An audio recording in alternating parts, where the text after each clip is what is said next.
Okay, good afternoon once again.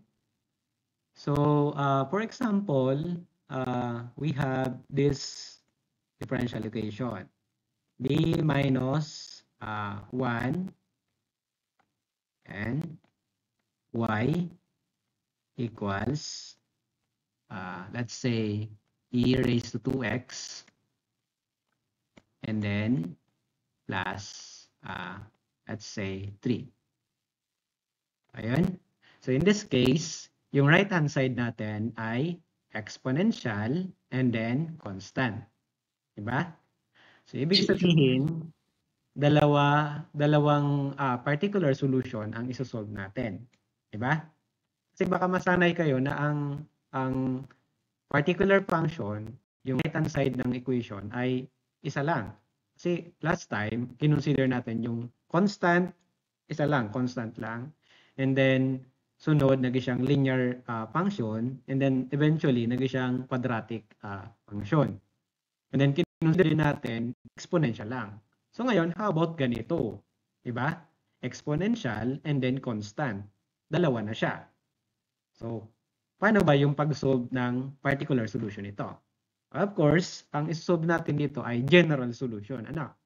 So, di ba? Ang general solution, complementary solution plus particular solutions. Okay?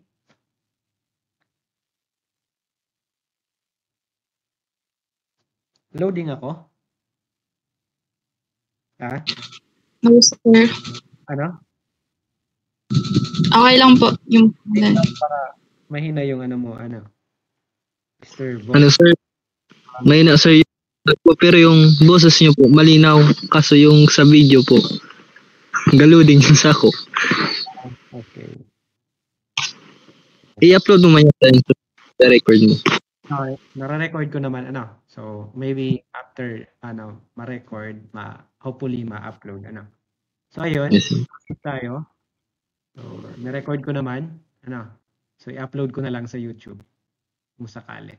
So bale ito yung ating non-homogeneous differential equation. So basically, di ba?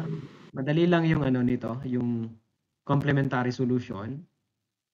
Ano nga yung complementary solution dito, di ba? To solve for the complementary solution, kailangan natin yung auxiliary equation. Ibig sabihin, kailangan natin itong part na to, yung left part ng equation. So let's say, gamit tayo ng r na variable, r minus 1 equals 0. So ito yung tinatawag, di ba, na auxiliary equation. And then, kailangan nating masolve dito yung value ng r. And of course, yung r dito ay equals 1.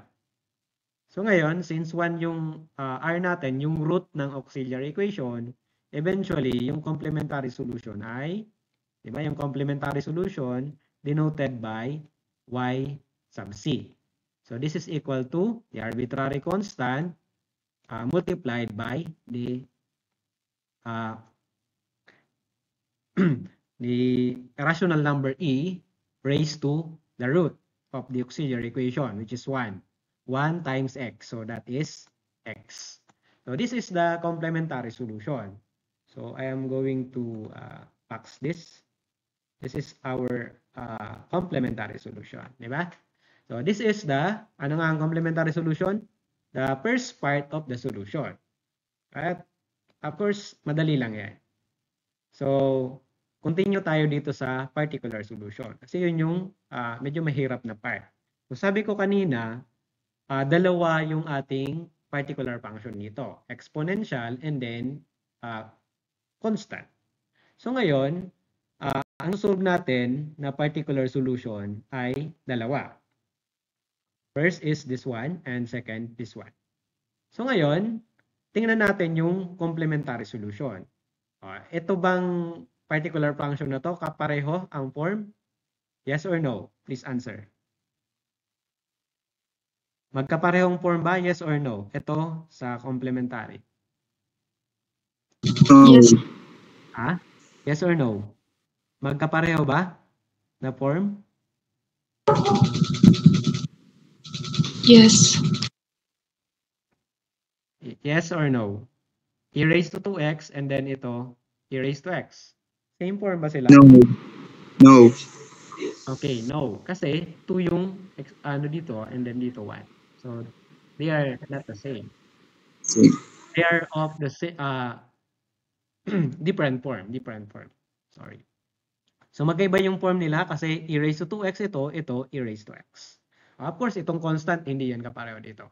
So, ibig sabihin, the particular functions or this particular function and this particular function are or is not a solution to the associated homogeneous equation. Diba? Ito ay hindi solution sa associated homogeneous equation at ito rin ay hindi. So ngayon, di ba, the method of undetermined coefficients, di ba? Ang sabi sa atin, kapag hindi ito solution dito sa associated homogeneous equation, eventually, kung anong form ito, ganun din yung magiging form ng particular solution. Po ba? Kung ganito din yung ito ay hindi solution dito, kung ano ito, ganun din yung magiging form ng particular solution. So ngayon, let us solve this together. Ibig sabihin, yung first particular solution natin, so let us denote the first particular solution as y sub p sub 1. Okay? So, ibig sabihin, ano yung form niya? Exponential, which is e raised to 2x. So, denote natin yun as r e raised to 2x. Okay? So, ito yung form ng first particular solution natin. And then, yung pangalawa naman, yung pangalawa, yan, y sub p sub 2. So, yung form niya ay constant. Diba? Constant yung right-hand side na yung ikalawang particular function. So, A na lang, A. So, A, where A is an arbitrary constant to be determined. So, ngayon, let us solve the first particular solution. So, since ang sinusolve natin ay first order non-homogeneous differential equation, of course, ito ay first differentiation lamang. So, first derivative, kunin natin. So, anong first derivative?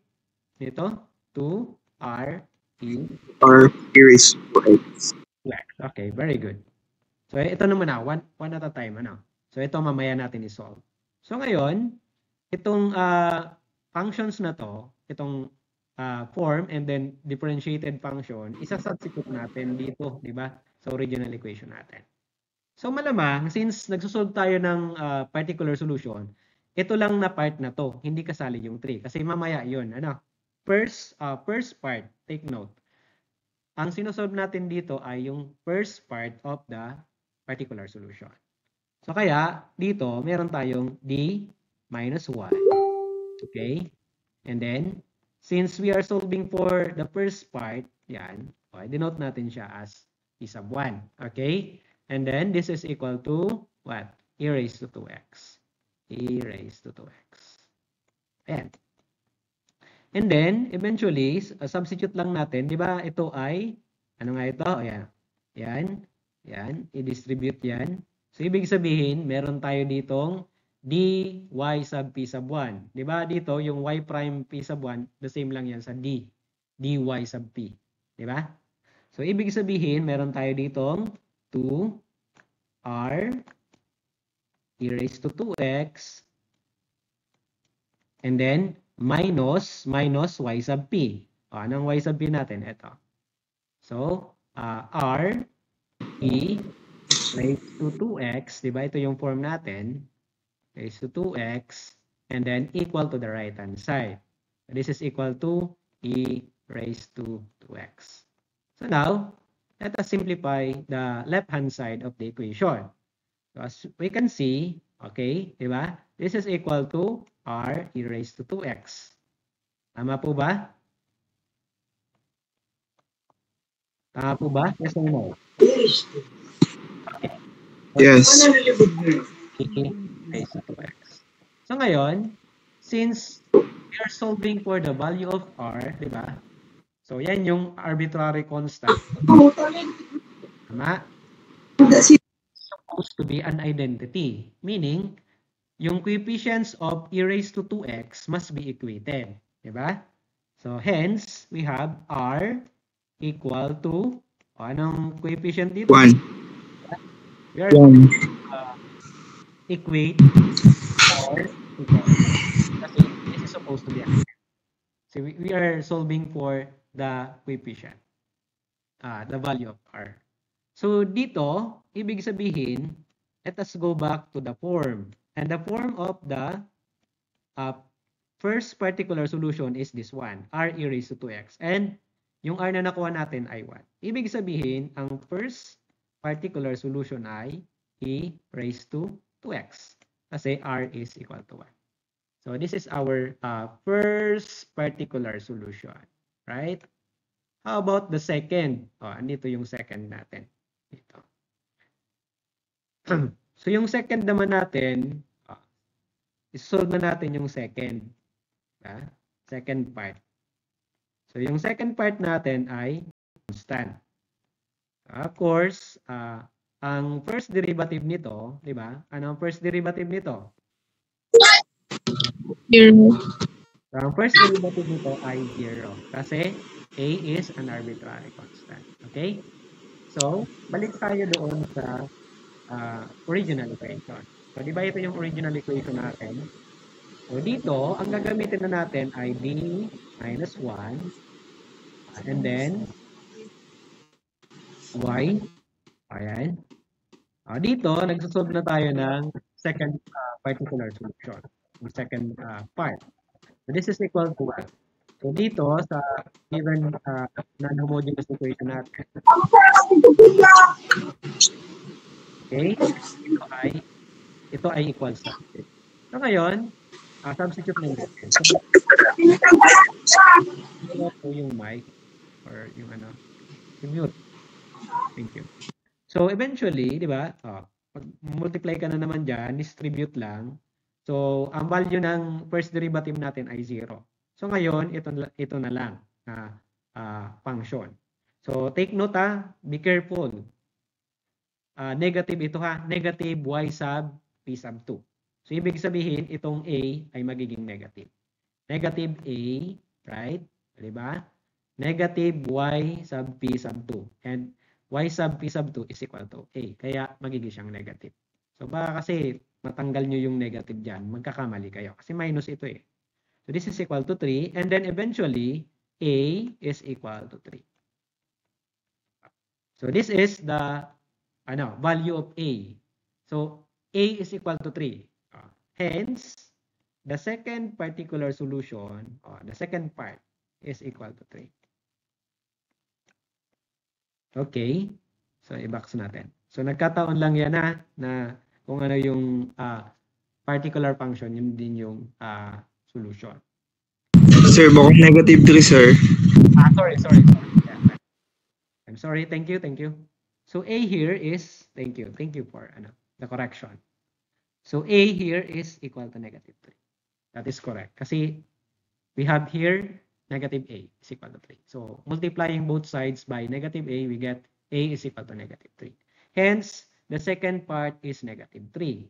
Therefore, we can say that the general solution, di ba yung general solution natin class, huwag kalimutan na general solution, complementary solution, plus the particular.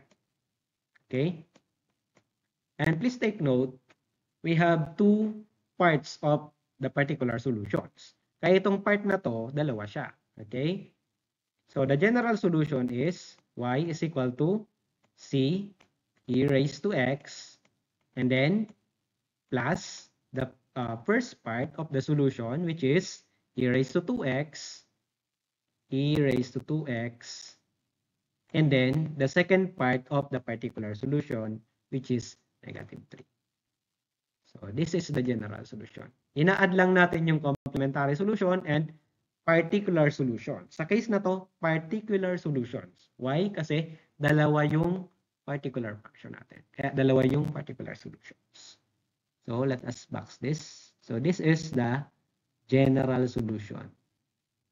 Okay? Ayun. Diba? Madali lang, diba no? Okay. Nakuha po ba? Nakuha nyo? Yes, sir. Very good.